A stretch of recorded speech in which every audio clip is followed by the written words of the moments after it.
Well, hello, everybody, and welcome to this town hall meeting.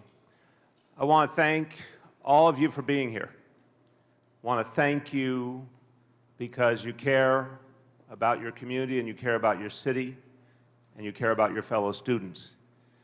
And we wanted to gather together students from all over the city to talk about this moment in history, what it means to you, and what you want to do about it.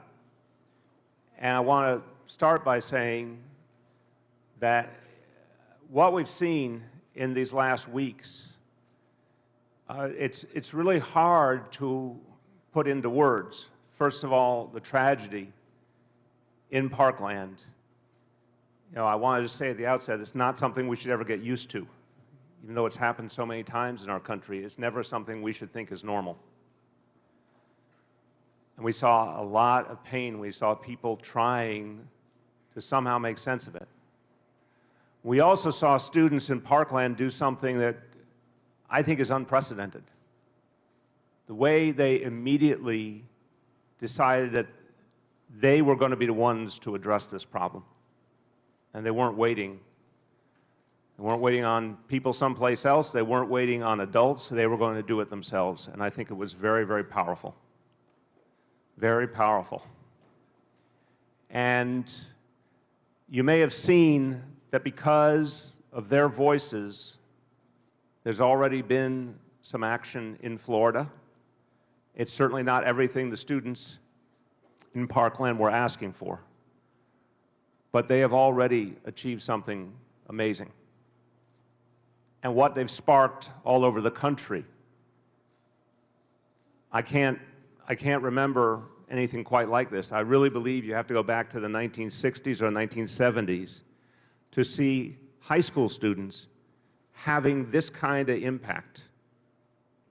And I think it's a very positive reality, even in the midst of a tragedy, to see the kind of ownership that so many young people are taking right now in their society.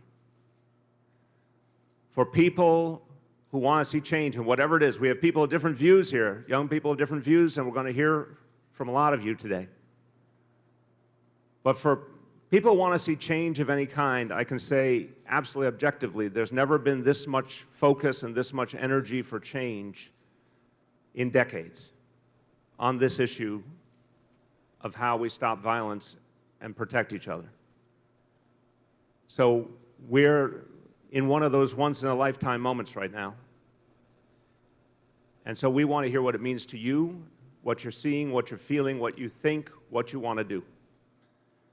I want you to just hear from our First Lady for a moment. Chirlane.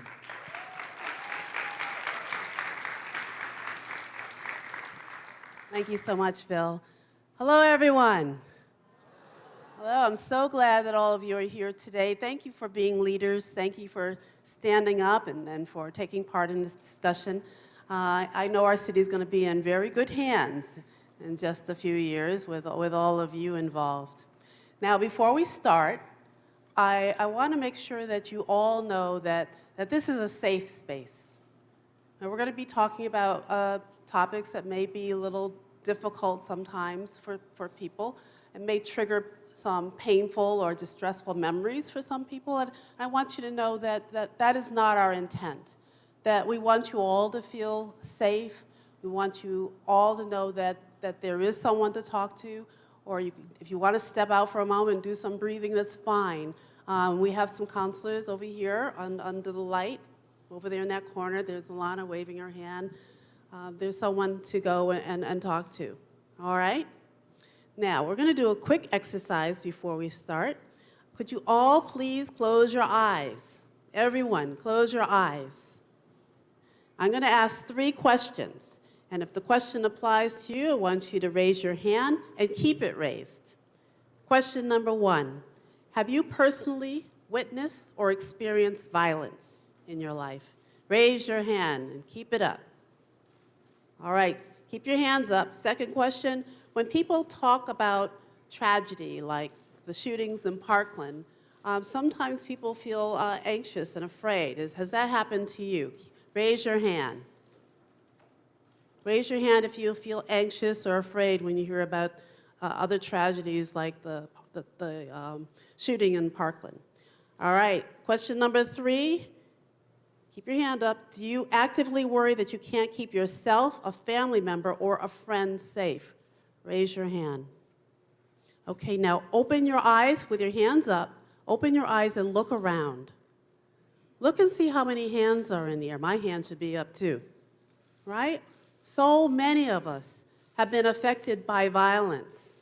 So many of us are worried because we can't keep a friend or a family member safe. You can put your hands down now. I just want you to realize that we're all in this together, that this is something that affects so many of us. But the good news is that we can all be part of the solution, and that's why I'm glad all of you are here. When we experience a disaster or witness a tragedy, even mass shootings that happen far, far away, it affects our ability to feel safe. It affects our well-being.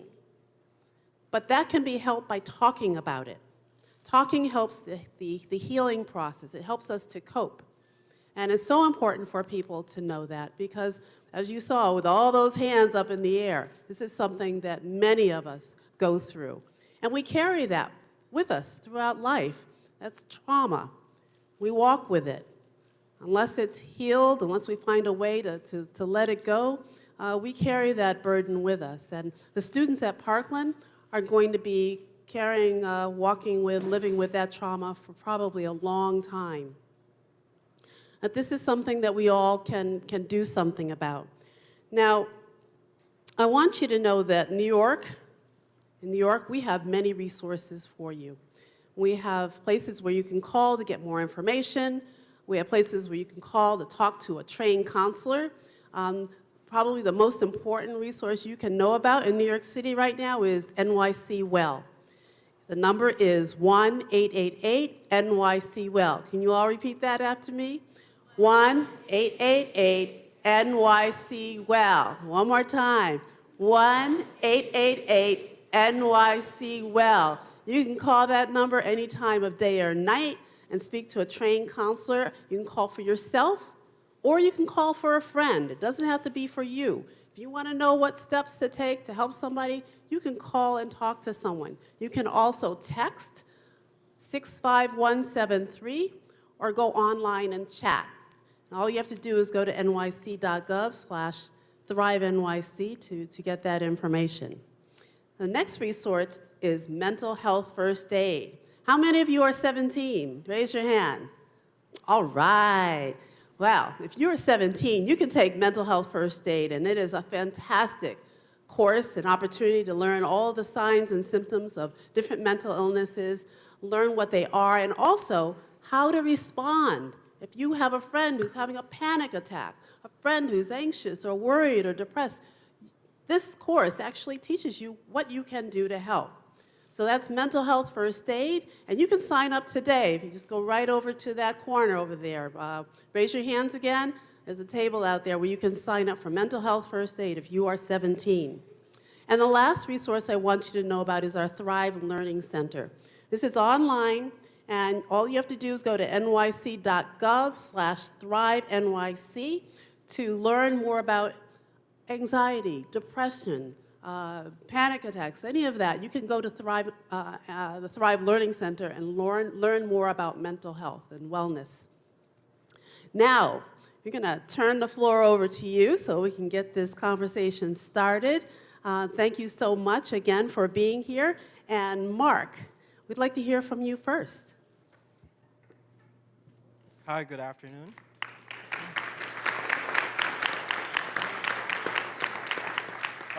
My name is Mark Reyes, and I'm currently a 12th grade in Vanguard High School and current participant of JREC Vanderbilt program. So my question is, why do we have to wait for a school shooting or a mass shooting to happen or to occur to talk about gun control when there is a problem, when there is a constantly problem that is happening within our community? And let me just say, we're going to be listening to a lot of comments here, and some of them, like that one, I don't know if there's actually a specific, perfect answer to. I just want to say a quick reflection. We've seen history where we had these horrible massacres and nothing happened. But this time something's happening. And I think the difference is unquestionably because youth are leading the way.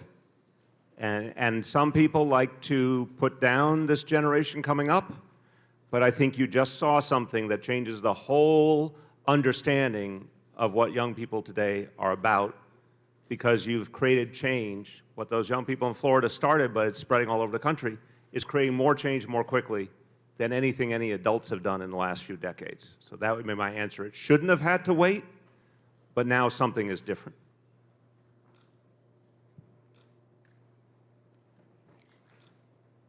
Good afternoon, and thank you, Mr. Mayor. My name is Ariel Geismar, and I'm currently a junior at the Beacon School. I'm one of the co-organizers of the walkouts on March 14th and April 20th. I became involved in this movement when I saw students being targeted in the places that they should have felt the safest in. The worst thing is that all of these shootings were preventable. However, in regard to those participating in the walkouts, are you considering providing amnesty to teachers and students involved? Thank you. Thank you very much. I would say I haven't heard someone use that phrase, because what we want for the walkout is, for those many, many young people who want to honor those lost in Florida and support, what they believe is right, use their own democratic rights to do so. We want to just ask that be what this is about. So if a young person wants to go for 17 minutes to observe this national protest, the right way to do it is, if you're talking about middle school or high school student, go to school first, go to class. When the moment comes, go out. When that's over, go right back in. In that instance, it's going to be understood that people were making a choice of conscience, and it's going to be talked about, and it's going to be respected. There'll be a lesson plan leading up, so kids with all different views will have a chance to talk about it. And we do urge parents to let the school know if they're comfortable with it. What we don't want, I want to be real with everyone, what we don't want is students not showing up in the morning until the walkout. We don't want students going to the walkout and then leaving. That will be an absence. There's not going to be any quote-unquote amnesty for that. But if a student, and I think this is what I've heard certainly from all over the city, if a student is there really to make that point for those 17 minutes, that will certainly be respected. Hello, Mr. Mayor. I'm a senior at Tonville High School. My name is Joe Silverstein, and I wanted to ask you if we could make our schools more secure. I feel that metal detectors is a great way to deter a problem from occurring, especially in a school as large as my own. We have 4,000 kids in it, and there's simply no way of knowing who's bringing either a knife or a firearm to school. This would have saved the child's life in the Bronx a few months ago, who unfortunately was murdered. I know it costs a lot of money, but New York City has a big budget, and if you're willing to look at certain things where there can be waste or unnecessary spending and invest it in the children and the security of the future, I think that would be a great step in the right direction. And also, can we put police officers in every school? Thank you. Thank you very much.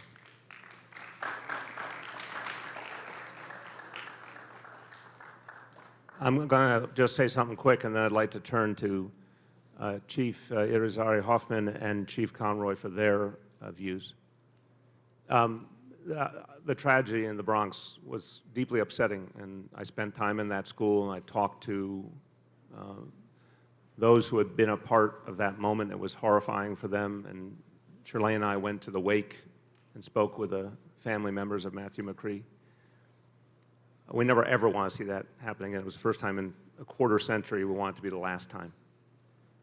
Some schools have metal detectors because there's a belief that that is what is needed. The NYPD ultimately has the final say, working with the Department of Education, but the ultimate voice in terms of safety is, of course, the NYPD. What we are doing, particularly in reference to the tragedy in Florida, is we're now doing unannounced scanning at every middle school and every high school in New York City.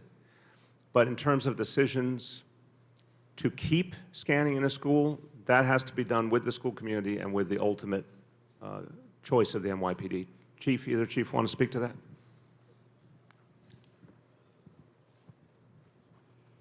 You know, we work very hard with the principals in schools and with the Department of Education, the NYPD, working together to keep students safe.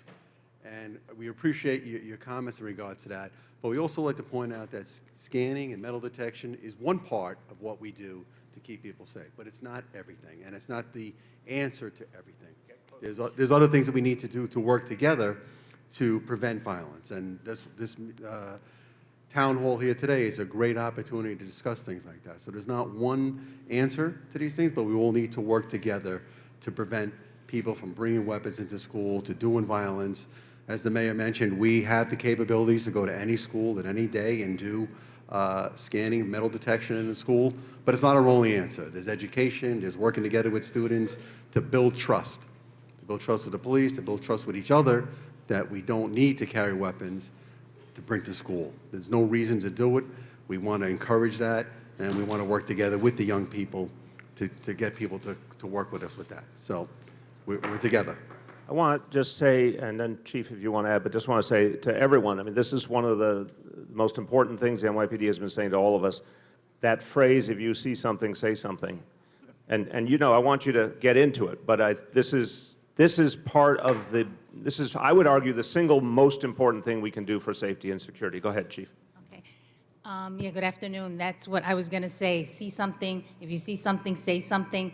That is the most valuable thing. We're putting out a campaign throughout all the schools. You're going to see signs. You're going to see a phone number.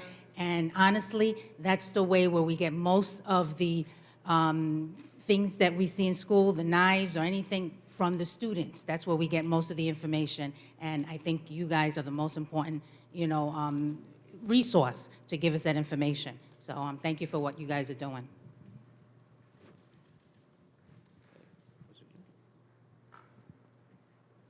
Good afternoon, Mr. Mayor. Good afternoon, students. My name is Divya Tulsiani. I'm a junior at Brooklyn Tech.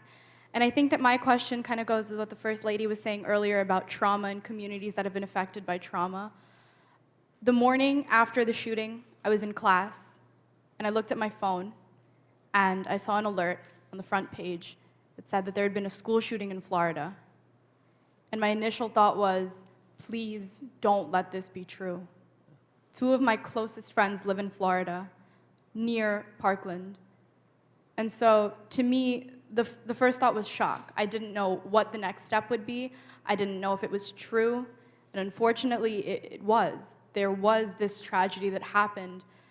And while these walkouts are such a big step, unprecedented, as you said, in history, and very, very important to youth realizing the power that they really have, obviously, it can't be the end with one walkout. It comes from, I think, teenagers like myself and everyone here today continuously working for any kind of change or any cause that they feel passionate about.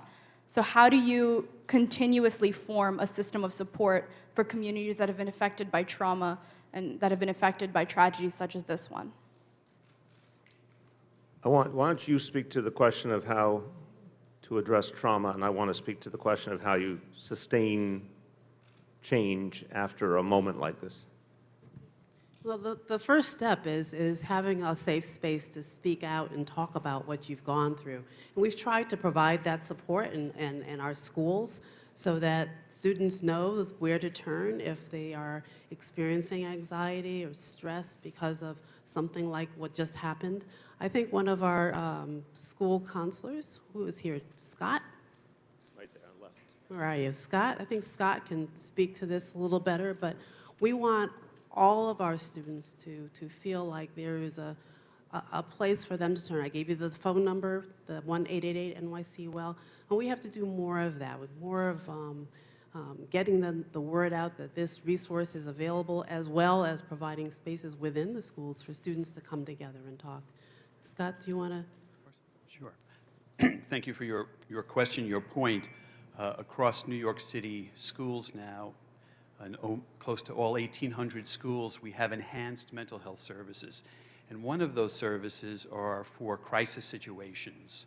In any situation in New York City, crisis managers will come out to a school and assist and help and create those safe spaces. And after a crisis is done, when everybody goes away and it seems like everything is finished, we have our school mental health consultants who come in and do postvention and work with groups, work with the teachers and the administrations to make sure that any kind of resources or services that the students need, and also the teachers, because they're the gatekeepers, and they have to go through the classes, and they also feel stress and feel that type of trauma that happens, we're able to provide that as well. So we connect the schools to those services and make sure that we don't leave a school until the administration and the teachers say, the students say that we're okay to move on. Thank you. To the other point, look, I think this is sort of such an important historical issue. When people believe there's a need for change, what differentiates when the change happens from when it doesn't happen, right? And I would argue it is about intensity and persistence. And I think what the students from Parkland did was they set such an intense, focused beginning to this movement that has drawn people in and has given people a lot more hope that there can be change. I think the idea then is to find the next step and the next step and the next step. There's some immediate actions that are being taken, protests, etc. But every single place in this country, there's something more that could be done to fight violence. And I think it is being relentless until the victory is achieved, and it's just understanding that that is literally the missing link a lot of times, that people gave up too early. There's nothing wrong with them. They felt sometimes discouraged, but this is one to not give up on because this start is so powerful. And that could mean working for a change in a city or in a state or in Washington on a piece of legislation, whatever it may be. It's also in the community. And one of the things that we do in the city is we support the Cure Violence movement at the community level. Eric Cumberbatch is here from the mayor's office, and he coordinates all of our support to cure violence organizations in neighborhoods all over the city. These are grassroots organizations that work to stop violence before it happens, to help everyone, but particularly young people, to not end up in a violent lifestyle. And there's lots of ways that you can support their efforts and become a part of their efforts as well. So I think the thing I would say is there's never an absence of things to do next. It's about sustaining the focus. That's what is the difference maker. Let me go to this side and start to get some other folks in, please. Yeah. Yeah, everyone stand up and just say your name and where you're from. My name is Andrea Colon. I go to Rockaway Park High School. I'm a senior. A community engagement organizer at the Rockaway Youth Task Force. And I just want to shed light to the fact that after Columbine, the reaction was not to invest billions of federal and local money in policing students through more police officers and metal detectors.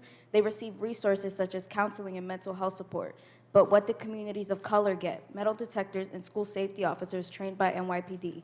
Almost 20 years later, research shows that police officers and metal detectors do not make schools any safer. In fact, research shows students are uncomfortable and feel unsafe with police and metal detectors on campus. Also, in schools with police presence, Black and brown students are criminalized for normal youth behavior. For the last 20 years, Black and brown students have been 90% or more of all students arrested and getting summons. What is the increased cost of implementing scanning across the city, and how much increased police presence will it take to conduct this scanning? Why are you making the same mistake, prioritizing police and metal detectors instead of ensuring we have enough social, emotional, and mental health support and resources in our schools? Thank you.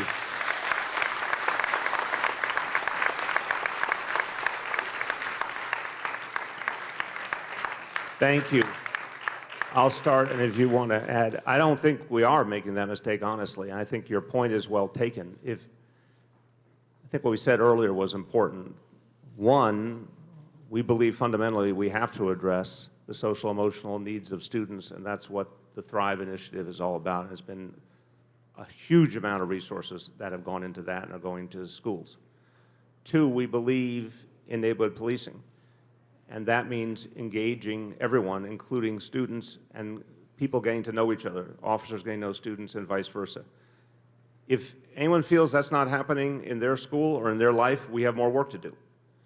But I want to be really clear. I think if you said what was the model of the past of policing, was it about dialogue? Was it about people getting to know each other individually and by first name? And no, of course it wasn't. And that model, I agree with you, didn't work.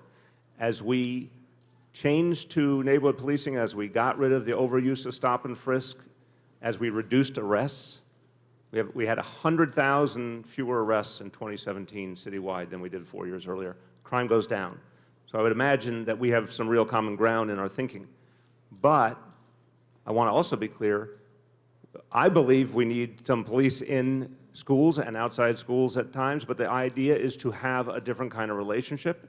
I don't think we're all the way there, but the idea is to create a different relationship. Do you want to add on any of the social emotional?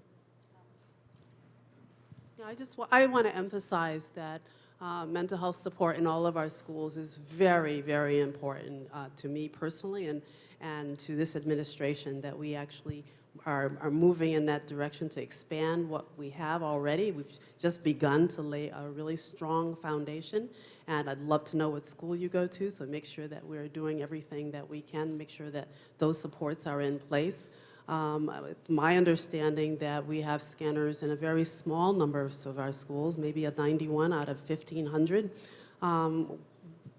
The emphasis should be not on armed support. It should be on growing our students to be healthier and more well, and to have communities where they feel safe and supported at all times. I really appreciate what you said, and I encourage you to be part of the solution. Learn mental health first aid, maybe learn how to be a peer counselor. That's what we need more of, but it really requires that people stand up and be part of it, right? That's what we need. Thank you. And I want to follow up on your point and ask the whole group, because one of the things we want to see happen is that there can be a good dialogue with school safety officers. Now, school safety officers, like all of humanity, they're all going to be individuals with different personalities, but what we're trying to create is a dynamic where students feel good about how they interact with school safety officers. Here's my question. Everyone in this room is an active student, either in student government or active on the gun issue or in other ways. So I'm going to start with a simple question. Do you have a positive relationship with at least one school safety officer in your schools, or someone amongst the school safety officers you feel you can have a real dialogue with? Raise your hand if you have a positive relationship with at least one. Okay, and let me ask a second question. Would you say that most school safety officers in your school, that you think there's communication and openness and create an environment for dialogue? If you say in your school, each one raise your hand. In your school, most school safety officers, would you say that about? Raise your hand if you would say most. Okay, so I think what that says to me is, and these are the two people in charge, that we got some work to do. It's not a shocker. We are trying to change the approach, but the fact that I think a lot of students have at least one is proof that this can be the way. The fact that not enough said most means there's more to be done. So we're going to follow up on that for sure. Please, you had your hand up before. Please stand up and second. Thank you. Good evening. Oh wait, you want after this? Okay, go ahead. Okay, good evening. My name is Heaven, and I represent the Brotherhood Sister Soul organization. So my issue... Okay, thank you. My issue is that when someone has to bring a gun into the school, that means the situation has escalated already.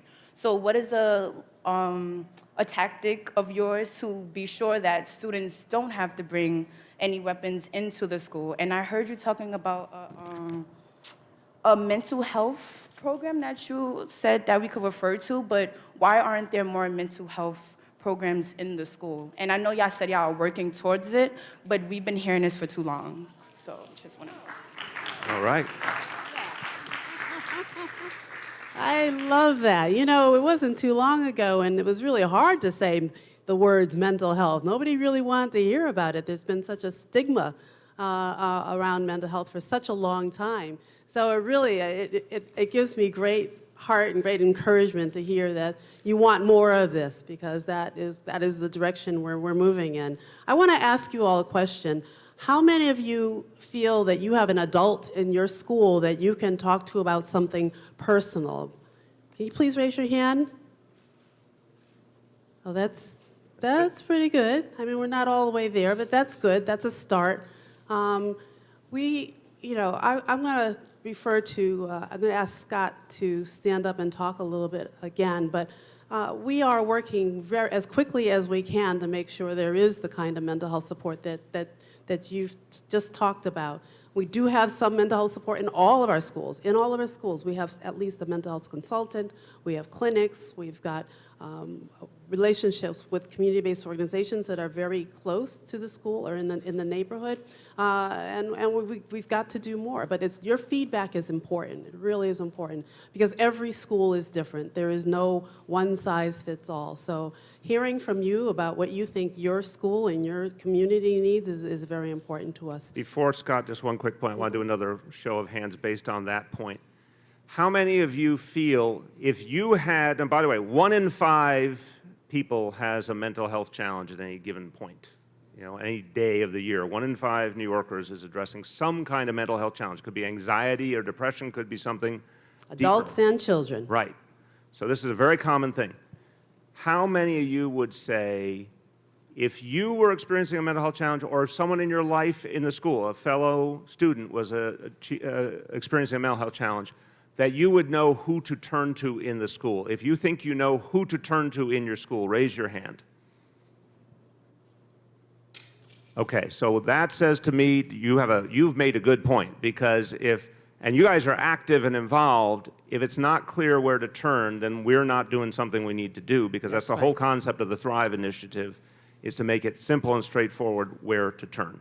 So we've got some more work to do. We've got more work to do. Okay, did you want to add? I just want to add, in terms of the situation you started out with, I thought you're really talking about prevention, right? How do we prevent that student from bringing the gun? Is something have been talked about? Maybe the student had a problem and couldn't find somebody to talk to. So a lot of the kinds of services and resources we are beginning to roll out in all schools are from a preventive point of view. They could be groups with students, life skills with students, how to cope with stress. I can imagine that everybody here also has lots of stress, and we deal with stress in different ways, as adults, as students, as parents, and a lot of that stress is on teachers. So we're offering a lot of teachers on calming skills, de-escalation, stress reduction, and we're seeing that once the teachers get that, we're also starting to push that out in students. When I say push it out, I don't mean force it, but to offer that in our students as well. So I think there again is trying to find that trusted individual, that trusted teacher, somebody you can speak to, and by offering teachers services to normalize and to get away from the de-stigma of mental health. And they'll say, oh, well, yeah, everybody has stress. Everyone has to deal with something. So we're offering those kinds of trainings and workshops to them as well. So let me go to the first part of your point, which is, and I'm looking at Mark and the two chiefs, that the fundamental question of young people bringing a weapon to school because they are afraid.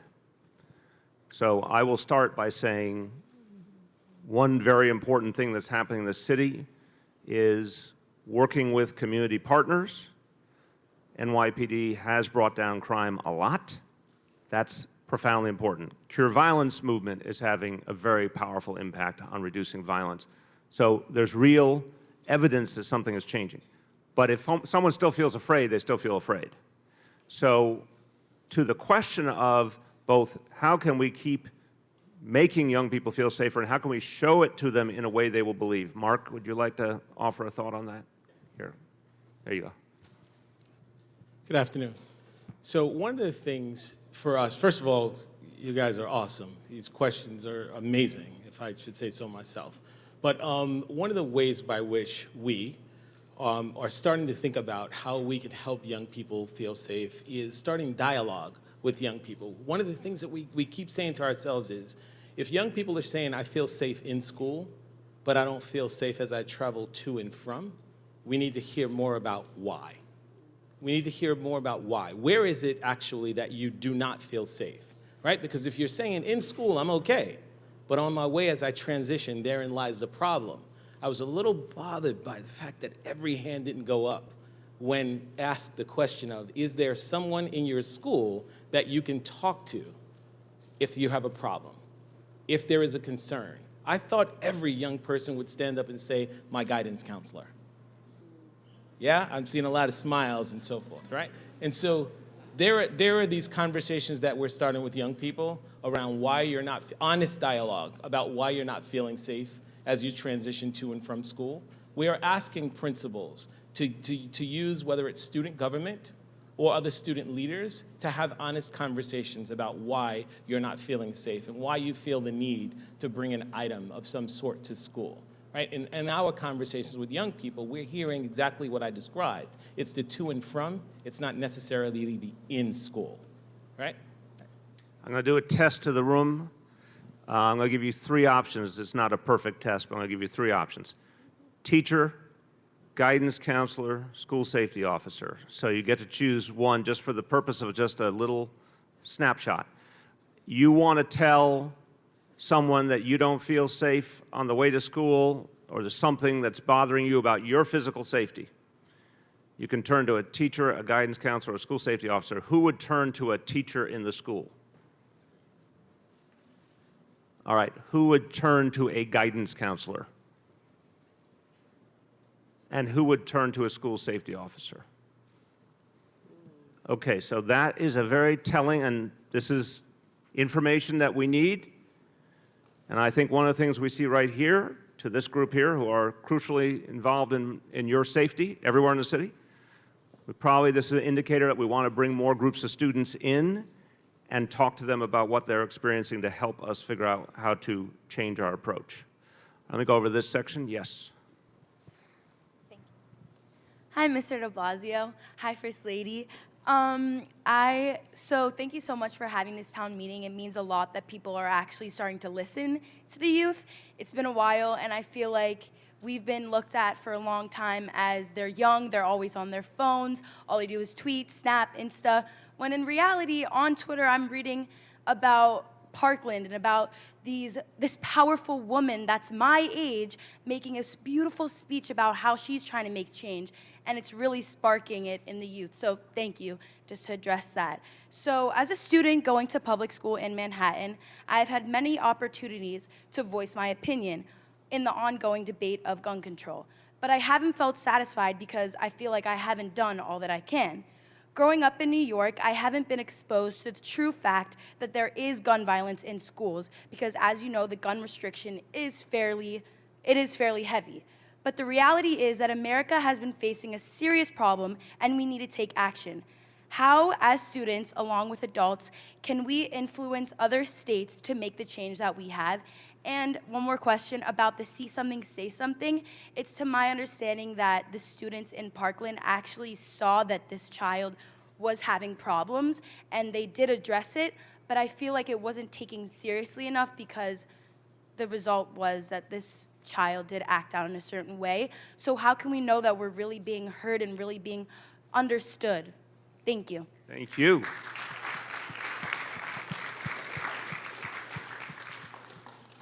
I can't speak for any place else on that last point, but I can speak for this place. And people take very, very seriously if a young person comes forward and says someone might be a threat to others. That's going to be taken very seriously. I want you guys to speak to. I'm going to turn to you in a second. So, you know, some things happen where you don't know why people don't act on information, but I really, really believe, because I've seen a lot of instances where it happened, that information is taken really seriously and acted on very quickly, and we do not ever want to find out that we treated something lightly that turned out to be very real. So I think the benefit of the doubt is always assume the information is accurate and act on it immediately. On the previous point, I think you're asking sort of the profound question, okay, where do you make change? How do you make change? One thing that is different, first of all, your generation, I really believe this in my heart. This is something I want to say to everyone because I think you said it right. I think your generation gets minimized and put down in a really unfair fashion, whereas what I see is a generation that's very focused and very serious. And I would argue that maybe there were some previous generations that didn't deal with some of the extraordinary challenges you are. You're the generation that's come up with global warming. You're the generation that's come up having to worry about crippling student debt. You're the generation that grew up during the Great Recession. You know, there's so many things that I think make you very focused.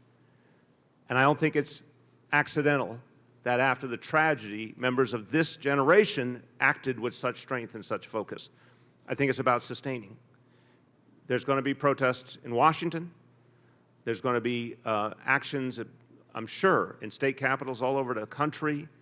And anytime you're raising the issue, you are creating the atmosphere for action. It all connects now because of social media in a way that was not true when we were student activists. Chirlane and I were both student activists.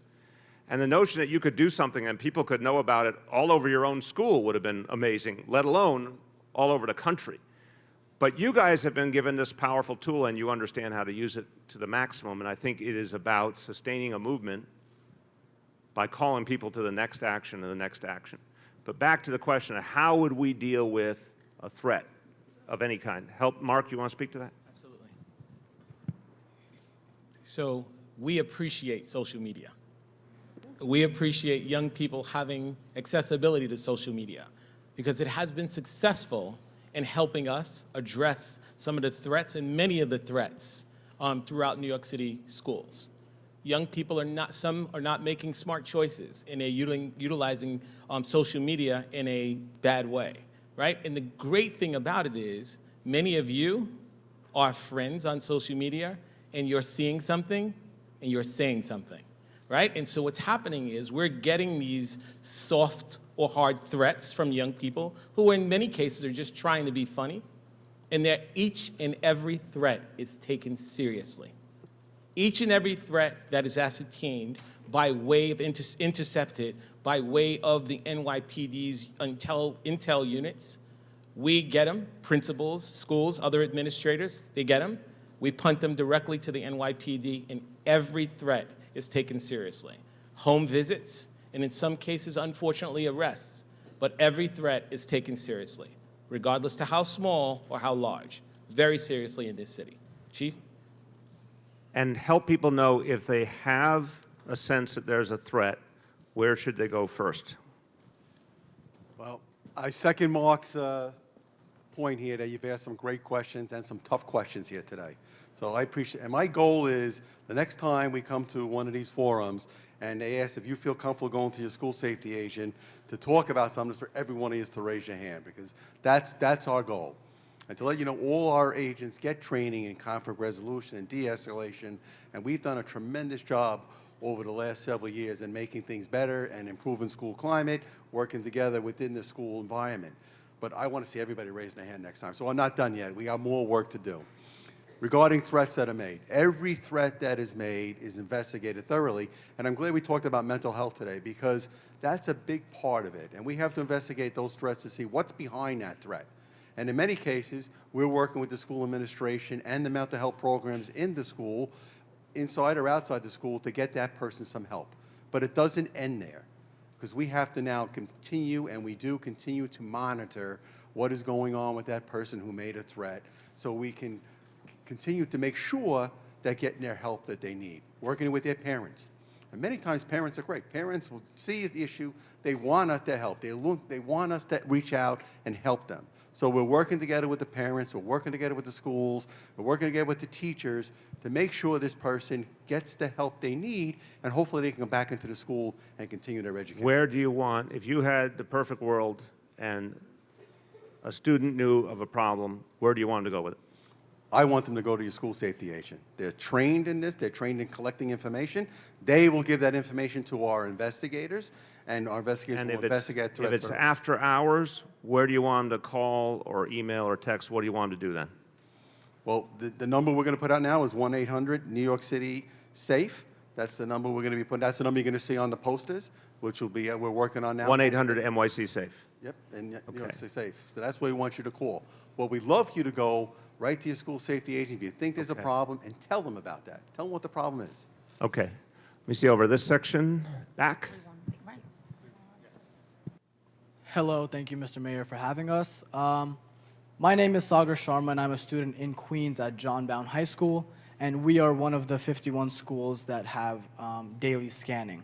Now, this was one of the newer implementations at our school. We used to be a school that had unannounced scanning after we had a stabbing incident at our school. Now, to the chief, last year when we did have this unannounced scanning, we had scanning for a week straight after the stabbing to ensure that no more students were bringing in weapons. Now, you mentioned that the number one thing that you want us to do is go to the school safety agent if we do see something. But during that week, every morning, we were greeted by the school safety agents with the phrase, "Good morning, John Bowne stabbers." Now, these security agents were just on repeat, saying it to every round of students that were coming into our school, and this did not settle with the students. The students spoke out. We spoke to our level 3 in the school. We spoke to the principal, and a lot of the students came to the student government that I am a part of.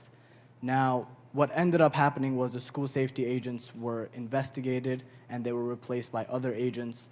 But I think that ever since that day, no student in John Bowne felt safe going to another school safety officer. So how do we prevent this from happening in the future? And what would you say to the students of John Bowne to ensure that they could feel safe, not only within the walls of their schools, but to the officers that are there to protect them on a daily basis? And I want to thank you to both chiefs. Want to make this really clear. Thank you very much for raising that. That is entirely unacceptable that any adult, school safety agent or anyone else would have said that to students. And I'm really sorry you and your fellow students experienced that. We're not going to tolerate that. But to both chiefs, this is the kind of thing, I agree, this is a thing that corrodes trust, and we can't have it. So we need to hear what you're going to do going forward. And certainly I get personally upset if I hear something like that. And I will guarantee you that I will make sure, to the best of my abilities, working together with Chief Hoppin, that something like that does not happen. And part of the way we're going to solve that is by you saying something. By you saying something to the principal, by you saying something to let us know that that was an issue, because we will fix that, and we'll fix that right away. Go ahead, Chief. I was going to say, I was just newly appointed as Chief of Community Affairs in January, and to hear that is very upsetting. Just even to see that a lot of people here that do not have trust to go to school safety agent realize that I have a lot of work to do here. And I'm personally going to be going to the school and addressing the students at your school, because that is unacceptable, and I want them to know that I am here now. I am not going to allow that anywhere in any school in the New York City. So Excellent. Thank you for that information. Thank you, Chief. Thank you very much. Okay, over here. Yes, sir. Hi, my name is Christopher Stauffer, and I am a senior at Bard High School Early College and the vice chair of the Youth Progressive Policy Group. And now we're talking a lot here about how do you sustain a movement. And yes, I thank you for having these events. I thank you for having the courage to say, yes, we should register high school students, but the only way to truly sustain a movement like this is to have the power of the ballot, to have the power of the vote. And now in the state government right now, there is a bill. It is the Young Voter Act. It would lower the state voting age to 17. Now you see all of these young people right here. They have energy. They have the power. They have the knowledge and the know-abouts to go out and vote. They know how to solve these issues. And the only way we can have long-term accountability is to lower the voting age. Would you support the Young Voter Act? I appreciate the question. I'm grappling with that one. I am grappling with that one because I have to think long and hard about how it correlates to the way everything else is set around the age 18 and what I think about that. But while I grapple with it, and I think you're right to ask all of us to come to a decision on what we think about it, the thing we can do in the meantime, which we have announced, is registering every 17-year-old, which is a systematic thing we're going to do in all schools, and making sure everyone is voting the second they are eligible, which we know at every age level is not happening in this city and in this state and in this country. We also have horrendous electoral laws in this state. And one thing we can say about our awful New York State electoral laws is they do not discriminate by age. They're bad for everyone. And we have 2 million people in New York State eligible to register who are not registered because it's so hard to access the electoral system. So while I'm thinking about your very fair question, I know there's a lot we could be doing right now to help young people and everyone to vote. Let me come over to this section. All right, right in the middle back there. We'll go to both of you, but you first and then you. Hello, Mr. Mayor. My name is Morgan Hessian. I'm a sophomore at Stuyvesant High School. As I'm sure all of you here know, we experienced the attack on October 31st, and that left us all scared. And we did have people to turn to. Speaking personally, I had my guidance counselor, teachers in the school. I felt comfortable turning to them. We had therapists come in, professional therapists, but we're still scared. And we like to say that we bounced right back and we just kept going, and we did. We've done a wonderful job of just turning around and going back to living our everyday lives. But when there were news cameras out there questioning us as we were walking to school and walking home from school, we were scared, we were nervous. And I know that you mentioned talking is a very good way to let these feelings out, and most of us did talk, but it didn't help all the way. So we want to know, what actions are you pushing for currently? Like, what are you pushing to do currently as opposed to just more, something specific? Thank you. Thank you. So, first of all, what you said was obviously from the heart, and I feel that it wasn't that the students just put on a brave face and all their emotions were suddenly erased. But I do want to say the Stuyvesant students did something very important that day, and especially the next day, coming back to school and sending a message that we do not let terrorism stop us from going about our lives. I thought that was very powerful and very admirable. The whole school community, the teachers, everyone. To your question, look, I think it's two parts. I think if you're talking about bigger societal change, it's the things we've already indicated. The protests, the focus on Congress, the focus on legislatures all over the country, the organizing via social media, it all adds up. We know for a fact that March 14th is going to be an important day in American history. And I really want to emphasize that. Whatever people choose to do is an individual matter, but it's going to be a day where the voice of students is going to be paid attention to. And that's going to change things. So there's many, many ways to be participant that way. But I also said at the local level, as I mentioned, the Cure Violence movement, there's ways people can, in your neighborhood, support that and other efforts that are there to organize against violence locally that make a real big impact. So those are, I think, very specific things people can do. Go ahead. Oh, do you want to add? I'm sorry, Chirlane. Is there anything specific that you would like to see? Is there more that you would like us to do?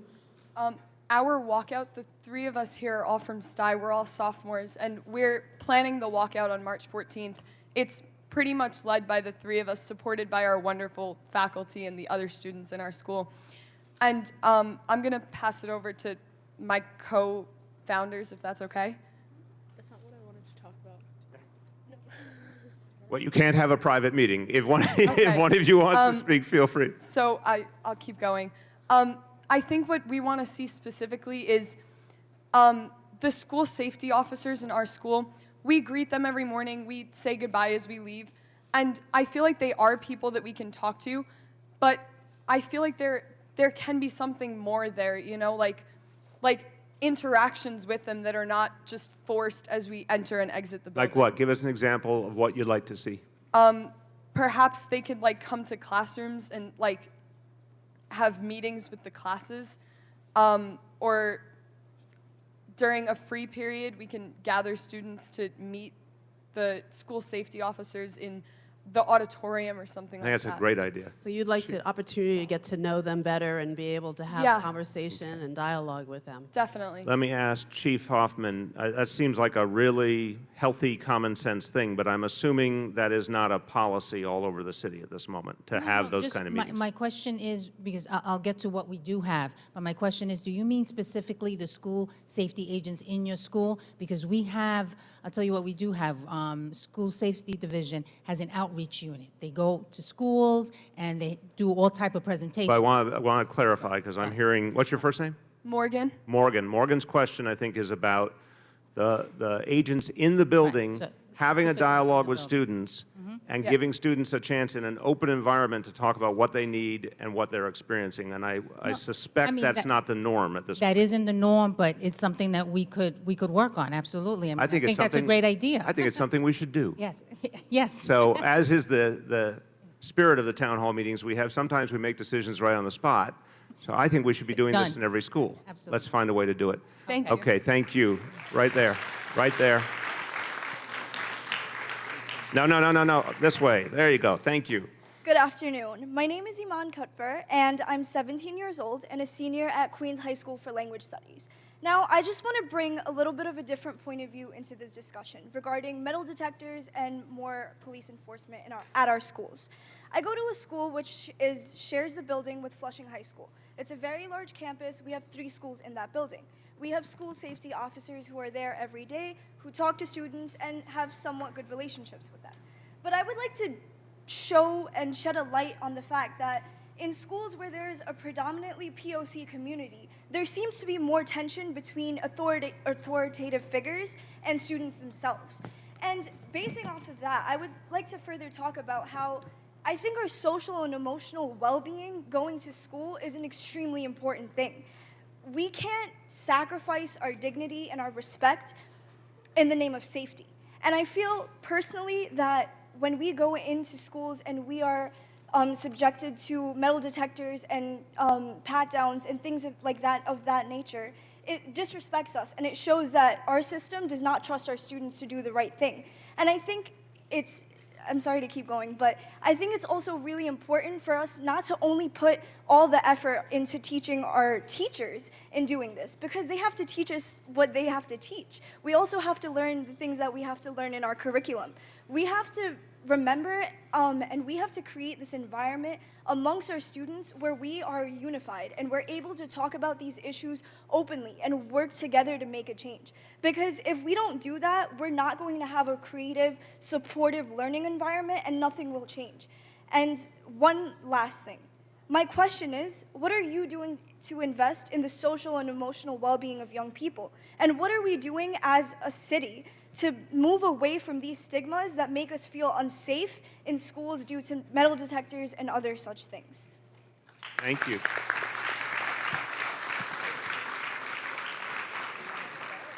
Well, on the social emotional part, you want to start with that, and I'll speak to the metal detectors. Okay, I'll start. We're not investing enough in our students to develop their social emotional skills, but we're getting started, and I think you'll be pleased where we're going. We are investing in our teachers, teaching them the skills so that they can share with their students and families. We are starting to do that, but we've got a ways to go. And I'm really excited to hear how much you are interested in that, because there has not been that kind of enthusiasm in the past. So we're going to do more. And thank you for speaking up. So on the other point, now guys, I'm going to keep going around. So I got to get to these sections, and I'll see how much we can keep going in each direction. Look, I understand the point, obviously. We, and Mark, you decide if you want to add on what I say here. Metal detector scanners are used in relatively few schools. It's under 100, is it? It's 93 out of 1,500. So 93 buildings out of 1,500. So it's obviously something that, whatever the past dynamic, is used much more sparingly now. It's used when public safety officials feel that it would make a real difference in terms of safety. But we also said earlier, and our men and women in uniform are the first to say it, the number one thing is trust and communication. That is the best way to protect people. So I think what we're hearing here today is we got to do better at the trust and communication part. And I would argue the better we do at that, the more chance we have to reevaluate in any given school the use of scanners. Until we are sure, we're obviously not going to take away something we think is deterrent. And if there's ever a case where we think we need to put them in, either temporarily or on a longer-term basis, to protect young people, we will. But this is what I've learned now, 4 years working very, very closely with NYPD. Information is the most essential tool in keeping people safe. And so that earlier question about the response to school safety officers, that shows us we have a lot of work to do to improve that situation so that you can feel comfortable with that dialogue. The example given earlier of the wrong kind of behavior only sets that back. We have to get that right.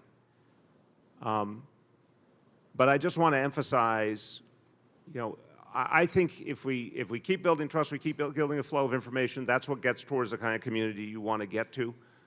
I also know that's going to take some time to build.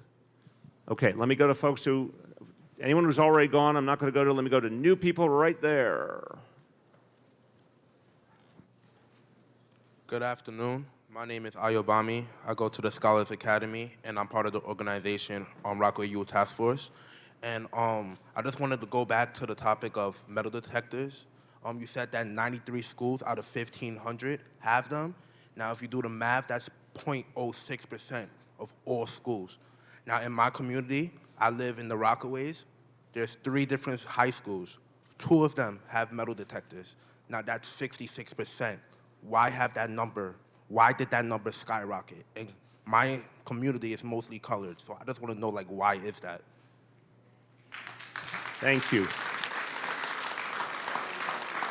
And Mark, why don't you jump in, Mark, that this is very particular. And Mark, you can express how individual the choice is. There's not, as you just heard with those numbers, there's not a single citywide approach. It is literally a school-by-school approach, and it changes according to what's happening in the school. Yes. Identifying and scanning schools is based on need.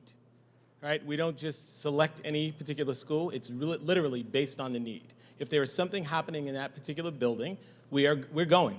The mayor talked to you a little bit about unannounced scanning, going to middle schools and high schools. We're doing this so that we are across the board. It's even, it's leveled. We don't have the capability of putting scanning in every school, but we do want every middle and high school to feel like you are just as important as schools that have the regular day-to-day scanning, right? So we want all to experience that. It is not about color. It's about where the needs are. If something is happening in that particular school, we're going. We're going. And if there is a threat to a school, we're going. If we get a social media or otherwise a heads up, we're going. And we also go based on principal request. So there are many of those as well. So it's not about color. Absolutely nothing to do with color. It's not a factor. It's based on the overall need. And let me note that sometimes that is about, again, it's the individual decision about a school is depending on what is happening in that school. If there's been violence, if there's been crime, if there's been anything that people regard as a specific threat. And then we have a situation like Parkland.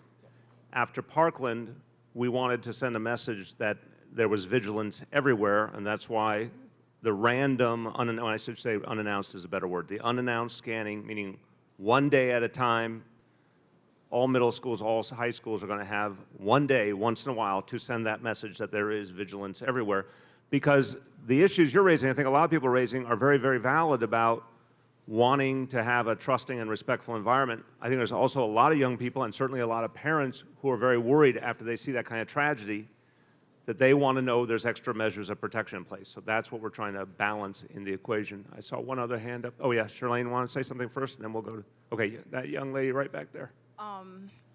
I just want to talk about your point about how you were saying it's not about color. That was rude. Good evening.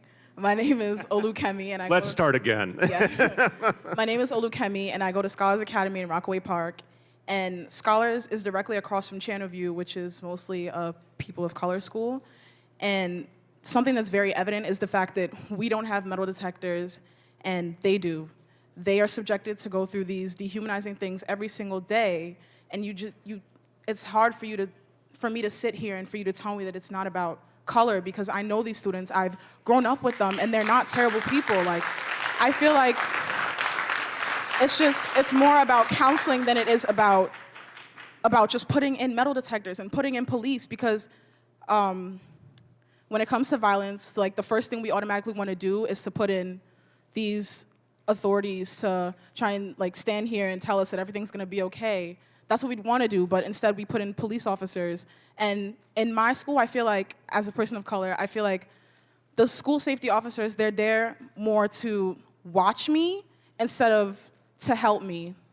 And it's just like, the first time I heard about the Parkland shooting, I was in AP US history, and I was sitting there going through the news, and it was like, again, that's the first thing that came up to my mind. Again, it's happening again and again and again.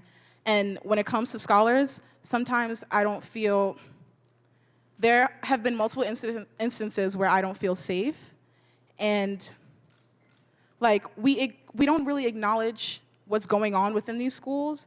And there's not like a time of counseling or a time of trying to connect between the association and the students. And I fear for the safety of my school, the safety of my little sisters, and I don't think that putting in more police is going to help them. My little sister is in middle school, and to think that she would have to come in every day or spontaneously, like you said, to be patted down and checked to make sure she doesn't even have the smallest amount of metal on her, I don't think that's going to help anything. We want to talk about how we're trying to talk about we want to help the mental health of these students. Then why would we be putting in more metal detectors? Why would we be putting in more police officers instead of trying to talk to them? And I guess that my question is, like, what actual programs are you implementing into these schools to better the relationships between administration and the students? Thank you.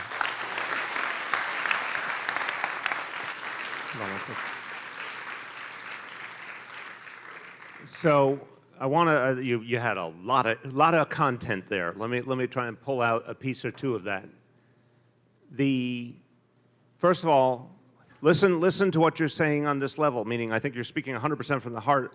But it is also what you have come to assume in your life is that a police officer and dialogue are two different things. And what we are trying to create is a world where when you say police officer, it means dialogue. When you say school safety agent, it means dialogue. This is, and we have seen it now start to happen with neighborhood policing. And I've talked to a lot of community residents who have had this experience. The neighborhood policing model encourages police officers to get to know people by first name, that officers give their cell phone number to community residents. If they have a problem, call. Here's my email. If you have a problem, call. Creates a very different kind of connection than what existed in the past. So I'm not saying anything negative towards your comment. I'm saying it is reflective to me of the fact that for too many years, people came to think that if you're being policed, it means there's not dialogue or there's not an attempt at common ground. We're trying to break that whole concept to the core. And I think we have seen that more and more with policing at the neighborhood level. We got obviously a lot more to do. And officers are being trained in de-escalation. They're being trained in addressing mental health challenges. They're now starting to get implicit bias training, which is really important for officers, for teachers, for everyone, because we're all human beings. We all have biases. We need to weed them out so that we can better connect with people. But I think what I'm hearing at the same time is that with school safety, that maybe is not being felt the way we would like to see it for young people. And we've got to figure out what that means. And I would say this is why I'm very enthusiastic about the idea of young people in each school meeting with their school safety officers and being able to say, this is what I'm feeling about this experience, and how we relate, what kind of dialogue we have or don't have, because we got to fix that. That's on us to fix. In terms of the scanning, I get what you're saying. And I think, Mark, you should clarify what the unannounced scanning is. I don't want to have a misperception of what it is. I want you to understand that we have an obligation to all students. We have an obligation to parents as well, particularly when there's a sense of general vulnerability in our society. And let's face it, Parkland did that to everyone. We've got to show that measures are being taken for safety right now, separate from how we build toward something much bigger and better going forward. And the last thing I want to say on the mental health, if you're not feeling it, and I've heard it from a lot of you today, if you're not feeling the presence of the mental health services, then we got to go back to the drawing board and go a lot deeper, obviously. We are feeling it citywide because we hear it more and more from people, and we see almost 1,000 people a day are calling or texting into 188 NYC Well. But if you're not feeling it and a lot of your fellow students aren't feeling it, it means we have to do something different at the school level. Before we leave today, I would really like to hear from some of you what kind of services you would like to see in your schools to promote wellness, to promote resilience, what type of mental health. Please, go ahead. Hold on. All right, and just a moment, okay? I want to clarify the point as it relates to unannounced scanning. And some of my friends here can attest to what that looks like. So on any given day, we identify a school, and mobile machines, mobile task force bring in those respective machines, and that scanning process takes place in that particular school for that one day. The return of those machines depends on what is detected in that school, right? And so we're not targeting any particular school. We're doing it randomly throughout the entire city of New York, right? And so it is not meant to make anyone feel uncomfortable or disrespect anybody in any way. And if that's what you're feeling during that process, we appreciate if you say something in the moment. One of the other things that we're doing to foster great relationships between school safety agents and students is our Team Up Tuesday. And many of you may remember, we did Team Up Tuesday in elementary schools, high schools, and middle schools around the city so that we can start to open dialogue between our law enforcement personnel and our young people. The Department of Education, in conjunction with the School Safety Division, we put out an integration memo encouraging principals to bring school safety agents in during faculty meetings and student orientations so that you can meet school safety agents and know them by name instead of agent, right? So every young person should know the name of an agent, or if not all of the agents in their schools. So I encourage you tomorrow, is there school tomorrow? Yes, tomorrow, to go into your respective school and be the change that you want to see. And when I say be the change that you want to see, introduce yourself to a school safety agent. Let's start breaking those silos. Let's start to change the direction, all right? Appreciate it. Thank you, Mark. I want to go back to the kind of behavioral health services to promote wellness you'd like to see in your school. My name is Isante. I go to Canarsie High School. Isante. I go to Canarsie High School in Brooklyn. And my argument is that metal detectors and frequent searches are effective in avoiding tragedy. Although feeling accepted and comfortable. Wait, I'm sorry to interrupt 1 second. Could you first speak to what she was asking? She was asking the question of. I'm gonna get to it. Okay, I just want to make sure. Thank you. All right, so I'm gonna start over.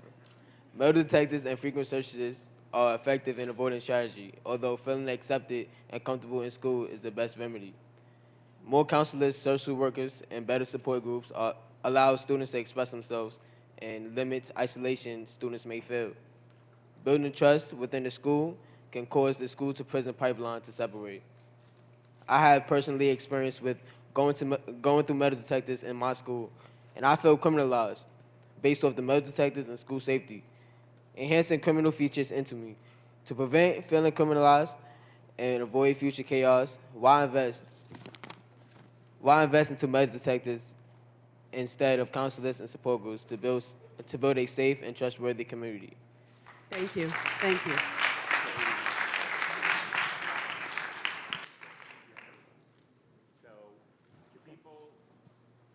Do you want more response to that question? Yeah, okay. So again, guys, it was a very good speech, by the way. I would like people in the moment here to answer the question because it's really important. If you want to answer this question, what kind of mental health support would you like to see in the school? Who wants to answer that question right there? Personally, hello. My name is Menelik Prosser. And hello, Mr. Mayor. Hello, First Lady. I would like to see more guidance counselors because in my school, even though we are a small school, we have like one guidance counselor and she's usually booked up by like several seniors. So like I didn't get to meet her fully until about senior year. So I would like to have more guidance counselors even in small schools or in areas where we can't have that. Thank you. Thank you.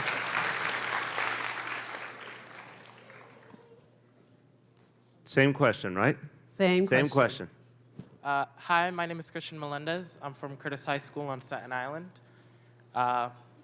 In Staten Island, one change I want to see, not only in Staten Island but in New York, aside from mental health additives, I want to see restorative justice methods added because the focus is on mental health and gun control, but one thing that we're not talking about is how punitive measures are affecting our communities here in New York without restorative justice. Thank you. Thank you. All right. I'm Ariel Geisler from the Wait. I'm sorry. I'm gonna step in because she had a chance already. I really want to get new voices. Will you forgive me? People have not gone yet. Yes. Sorry. Good afternoon. My name is Damali Henry, and I go to Brooklyn College Academy, and I'm a part of Flatbush Beacon Youth Council. Just closer so we can hear you. Oh, better. sorry. Thank you. I would like to build on what he said before. I feel like guidance counselors should have more one-on-one time with their students and get to know them and what their needs are. Okay. Thank you. Anyone who has not gone? Not gone. Same question on what mental health support would you want in the school? Right here. Where are you pointing? There? Okay. Hi there. My name is Joseph Salvatore. I am a senior at Francis Lewis High School. My school has about 5,000 kids in it in a building meant for 2,000, which is ridiculous. What's even more ridiculous is that we have nowhere near enough guidance counselors to cater for the students. In addition, when students try to go see their guidance counselors, a lot of students feel like they are turned away. And a lot of the time actually, guidance counselors are not there. We have other resources in our school, such as a Respect for All counselor, a social worker, and other resources. However, no one in our school knows about this. And it is absolutely, it bothers me so much that no one knows that they can go to these resources for help. And this is supposed to be put on the school website required by law, and it's not. And it's ridiculous that this just is not available for students, and it hurts.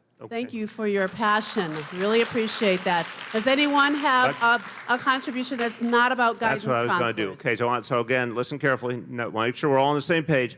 So I think one thing we have learned here this evening is you want more guidance counselors. How many people think more guidance counselors is an important part of the solution? More guidance. Okay, Yes. we got that. All Even right. though we're adults, we have registered that point. Now, beyond guidance counselors, what else, and thinking still about mental health, what do you think you need? Hello, my name is Malala Wasemi. I'm from the James Baldwin School as well as the Yaya Network. My school is not a regularly scanning school, but we did experience 8 days of scanning, and which led to a protest, a 500-student walkout. And even though my school practices restorative justice and has core values and has a whole bunch of guidance counselors, we were still subjected to metal detectors and scanning. We did meet with Mark Rampersant, and we had conversations towards that. But he was very strong on scanning. I would like to know what your stance on that is. Okay, I'm going to answer that, but I want to know if you wanted to answer the question about mental health or not. Okay, I thought you had your hand up, so we'll go to you in a moment. To my point is this. Again, let's start with the facts, because I think the facts speak a lot here. We got 90-something schools out of about 1,500, 90-something buildings out of 1,500. So again, I want people to understand it is not the norm. It is where we believe that there's a safety need. It's never a permanent decision. I think it's very important for everyone to understand that too. It's not a permanent decision. It's case by case and for a period of time. What we want to do is drive down the reality, any kind of threat or sense of threat in a school, ideally everywhere, to the point that you don't need them. But where we think we need them, we do use them because we have to keep young people safe. And the unannounced scanning, I believe, is fair because it's all middle schools, all high schools, and again, in reaction to something that has been a profound, painful national event. I think the commitment to restorative justice, and I want to just do one more test in the room. How many of you know there are restorative justice practices in your school? If you know there are restorative justice practices in your school, raise your hand. And who in this row is the restorative justice expert? We're going to come to you in a minute. Because we need something needs to be deeper to make sure people know. But my simple finishing the answer is, I do believe there's a place for scanning. I believe it should be very much individualized decisions, not based on any biases of the past, not based on what a school was like 10 years ago, but right now in the present. And the better we do on building communication and trust, the less we need it. And what today has really illustrated is we've got to do much more work on the communication and trust if we want to get to that. So, Kenyatta, you want to speak to, because again, you got an interesting focus group right here that most of these very active students do not feel the presence of restorative justice. So, first of all, good afternoon, everybody. It is an honor to be here with you. I actually agree with probably about 99.9% of what everybody in here said. So, going back to social emotional learning, this administration is actually investing millions of dollars to bring social emotional learning into schools, and that is the work that me and my team we're leading into 300 middle and high schools. We're about to launch that in September of the upcoming year. So there is that investment to say we have to be more preventative. Along with that, what we're already doing, we have restorative justice in schools, such as Baldwin with Brady, Brady Smith, your principal, and hundreds of others, and we're gonna expand that work to 3 more districts, another 153 schools, and that is part of the commitment that we've made in partnership with this administration. And help them, saying this with love, non-edu-speak, help them understand when you're adding restorative justice into the school, what's that gonna feel like? So what that is, restorative justice is built on building relationships, student-to-student relationships, student-to-teacher relationships. It's all about that. It's going to prevent so much. Once we get to know each other, we sit in circle together, we break bread together, we understand that we are coming from the same place as humans versus just looking at each other for our differences, whether it be gender, race, immigration status. Restorative circles allows that to happen. It builds the relationships that would then allow us to talk and prevent problems. When there is a problem, then we bring that to circle, okay, on a very simplistic level. That involves teacher trainings and adult trainings, and that's how we roll it out to the schools. If your school is not one of those, every school can participate. All they have to do is email us at respectforall@schools.nyc, and then any school can come to our trainings that we have on Saturdays, the summer, during the week. We do it year-round, so even if your school's not part of that, they can attend. Okay, thank you, Kenyatta. Now, I owe you, because my question before was, again, we've already established guidance counseling as something that students care deeply to see more of. I said, what are other things that would help the mental health and social emotional climate of the school? What would you say? Hello, Mayor. My name is Bianca Matosho, and I am a junior at the High School for Health Professions and Human Services. In regards to your question, I believe that implementing more restorative justice facilitators, as well as having student mediators who can actually mediate issues between students, and having actual trained social workers can actually de-escalate issues before they end up in senseless acts of violence. I know you really want me to answer the question. You just answered the question. Yeah. You did great. But one question that I have. You can stretch it a little. Go ahead. Yeah, one quick question is that will you make public the criteria for the Office of Youth Safety and the School Safety Department on whether schools will have scanners or not? Yeah, and again, I think it's a highly individualized situation, so I want to clarify. We can certainly make public the broad criteria, but it will come down to, in each case, a lot of very specific information and trying to decide in the moment what's in the interest of safety. Because I think you said something really important. The mediation, we know this for a fact, you're right. The mediation can stop something from happening. It can diffuse a situation. But we also know sometimes there's a threat, that there's some evidence is out there that we have to guard against, and it not always can be done through dialogue. Sometimes it is about the presence of police officers, or it is about the presence of scanners. But I think in terms of helping, and Mark, I'll pass to you on this, helping, I think young people deserve to have an understanding of what the broad criteria are and how the decisions are made. I don't know if that's something that is public already, but if not, we can publish it under your name to help everyone, because it's part of their lives. They should understand how it works. Do you want to speak to it? Yeah, so this is, keep smiling.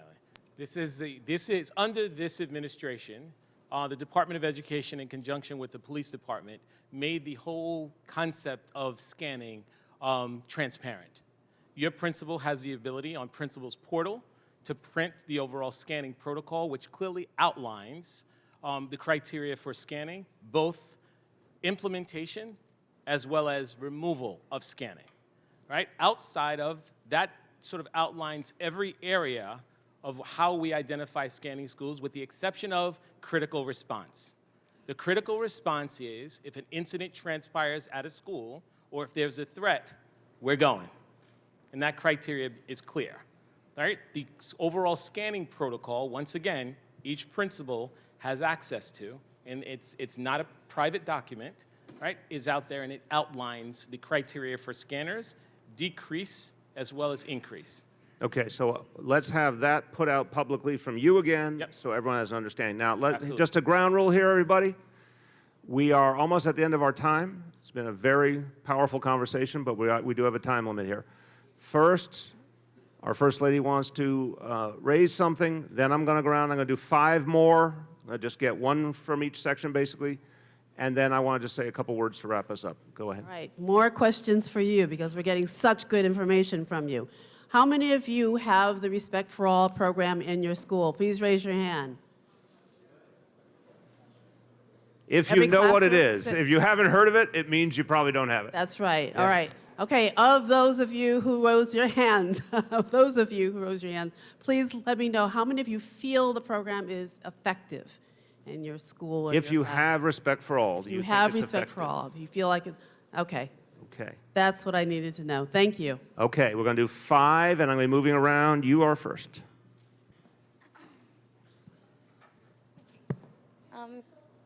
The clipboard just gave you an air of authority. Sorry.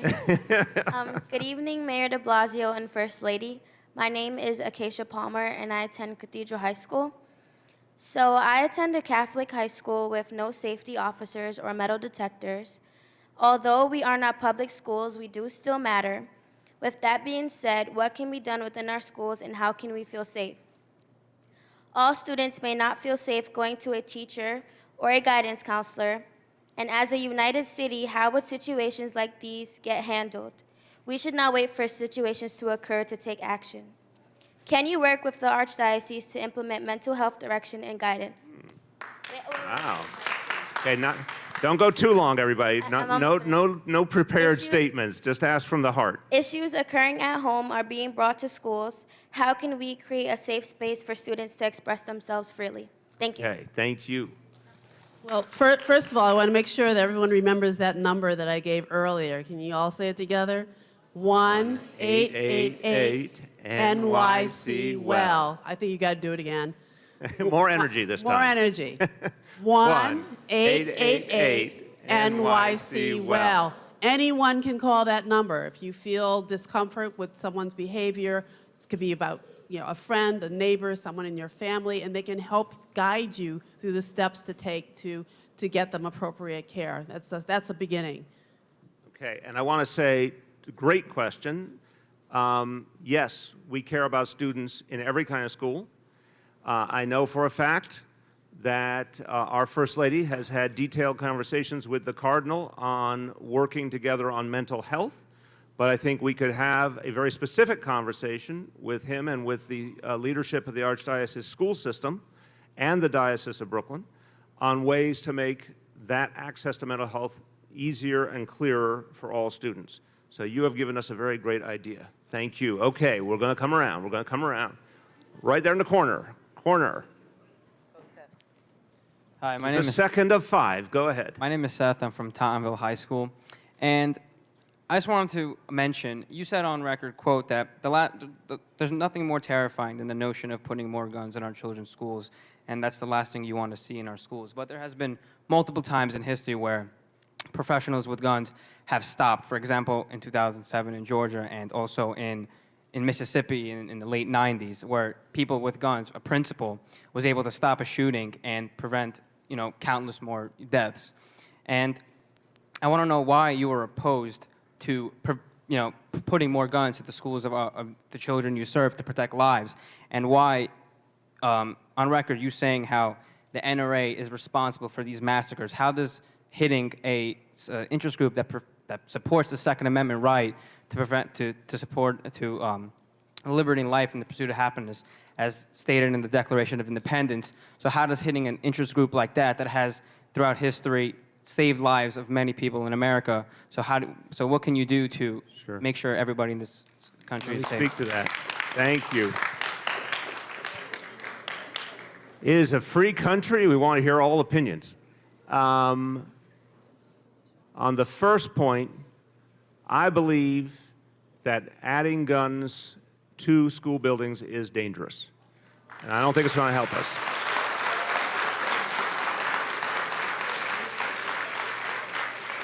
And I am joined in that view by the police commissioner of New York City.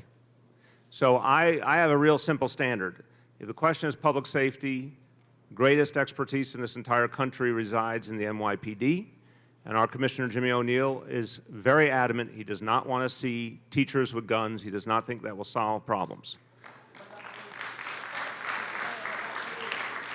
But we want to keep every student safe. And by the way, I don't know all the historical moments you were referring to, but I don't doubt that there are situations where lives have been saved by someone who stood in the way of someone who meant to do harm. I think we've got to get to the root of the problem. I think the root of the problem is based on a lot of what we talked about today. Trying to get information if someone is a threat to themselves or others and acting on it and making sure our law enforcement officers have that information. But to your second question, which is about the Second Amendment, I believe in the entire Bill of Rights. And I think you can believe in the Bill of Rights, but still think there's some things we have to do differently in our society. I don't see anything contradictory. If you can believe in the Bill of Rights, you can believe in the Second Amendment, but also believe we need an assault weapons ban in America. It's as simple as that. So, hold on. So, I'm comfortable that we can balance that. The last part about the NRA. I respect NRA members. By the way, when you look at NRA members, I said this the other day, you may have heard Wayne LaPierre said nasty things about me. I said I differentiate the leadership of the NRA from the members. There are millions of members of the NRA. A lot of them believe there should be more background checks. A lot of them believe that someone on the terror watch list should not have access to a gun. I think it's unfair to treat all NRA members alike. There's millions and millions of people. The leadership of the NRA, I believe, has stood in the way of some of the common sense changes. The leadership of the NRA didn't want to see the legislation that just passed in Florida. That's the differentiation. I don't want to disrespect individual people who are in the NRA, but I sure as hell believe the leadership has stood in the way of change. Okay. If you all are you possibly like-minded? Because I want to give one more a chance. No, I want to say, if there's someone who shares your colleague's view, I'm going to give another a chance. There, right there. My name is Thomas Zapata. I come from Staten Island, New York, Untitled High School. I know there's a budget with putting safety in schools. Yeah. Is your budget worth more than our safety? No. I don't even understand that. I don't understand what you're trying to say, because we just outlined all the ways that we provide for the safety of young people, including the biggest police force in the country. So I just reject that notion. The decisions we're making are about safety, I assure you, not about budget. All right, we're going to come over here, and you. Good afternoon, Mr. Mayor and First Lady. My name is Aisha Leroy, and I attend Metropolitan High School in the Bronx. My school is a permanently standing school due to a stabbing incident early in the year and a shooting incident last month. Both of these incidents occurred closely after dismissal of school. Other than social emotional support, what support from school safety as it pertains to students' safety can be offered to students leaving the area of the school at dismissal? Excellent question. Okay, this row, Mark and Chief and Chief. So the question is, and by the way, again, the decisions and scanning are based on what's happening at any given time. So if there was an incident, that obviously is something that might spark it. But it's an excellent question. What can we do to support students coming to and from school? We are just concerned about your safety in schools as we are about you microphone getting closer. back and forth to school safely. So that's one of our priorities. Our school safety agents go outside the school building and make sure you get to usually your transportation, whether it's a bus or it's a subway station, to make sure you get there safely. We also work very closely with our precinct officers to make sure that there is a safe corridor for students to get back and forth to school.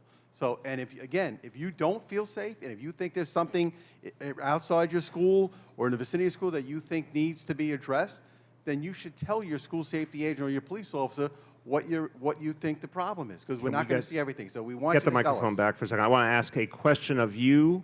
So since you had this incident and students are concerned, has there been anyone from either school safety or from the school administration or anyone who's gone to you and said, how are you feeling? What do you need in this situation? Have you seen any of that kind of dialogue? Yes, I have, and I would like to stand out Miss Suze, our social worker. Like, she's a social worker, and you could have meetings with her, and you could tell her how you feel. And she had asked me about how I felt about the incident with the beginning of the year of the stabbing and the incident that happened last month with the shooting.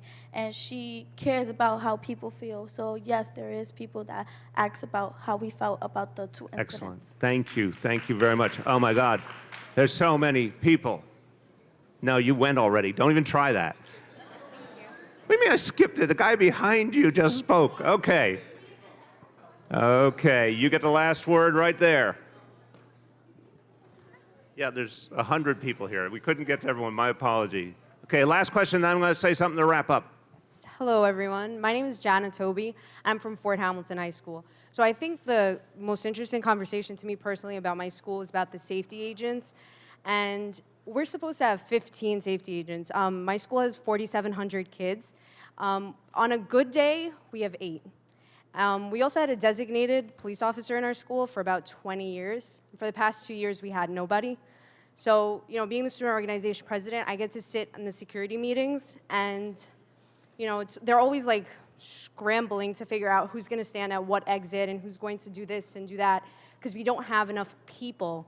And they reached out to officials, and we just keep saying, like, we're going to get somebody, but we don't.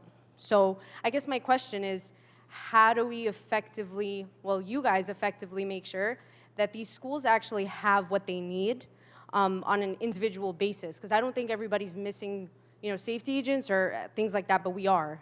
Okay, I'm going to thank you for the question. So I'm going to turn to you guys in a moment to answer that. I just want everyone to get the facts. So, Chief, total number of school safety agents citywide is what?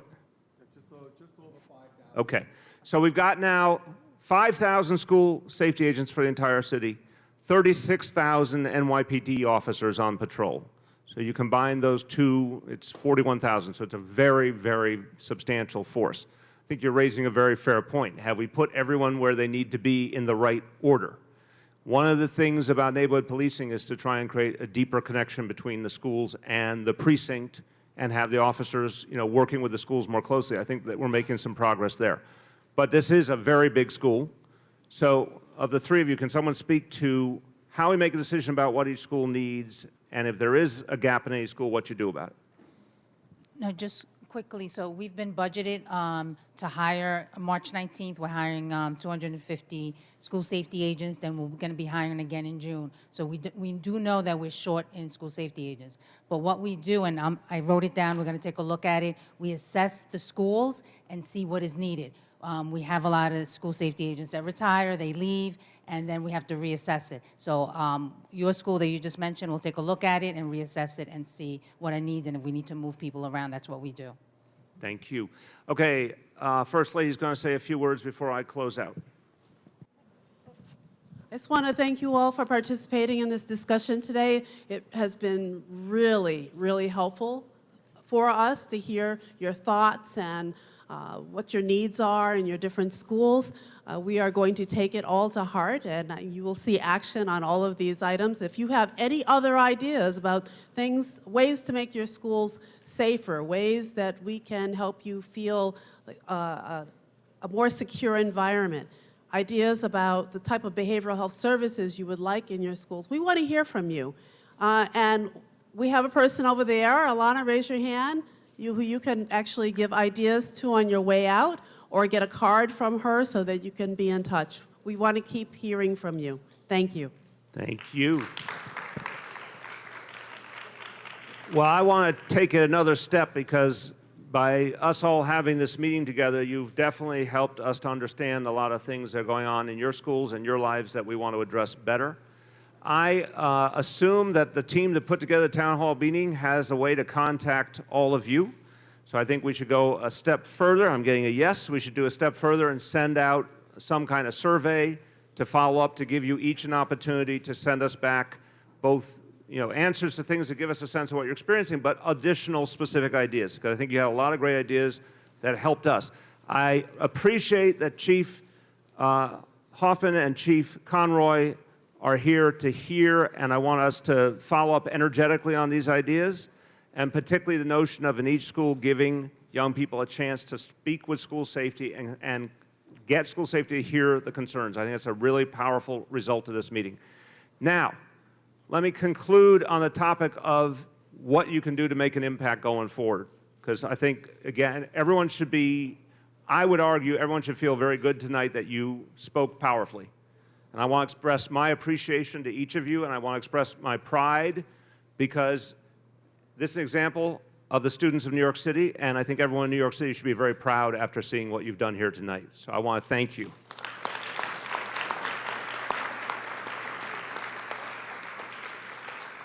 I want to tell you, when you're going out, this is a card about a new initiative. It's called Democracy NYC, and we are trying to encourage everyone, students and all New Yorkers, to get more involved.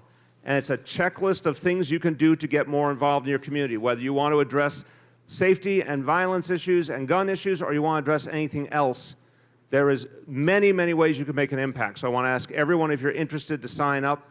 And I also want to ask you the most basic question in democracy. So how many of you are 18 or older? 18 or older, raise your hands.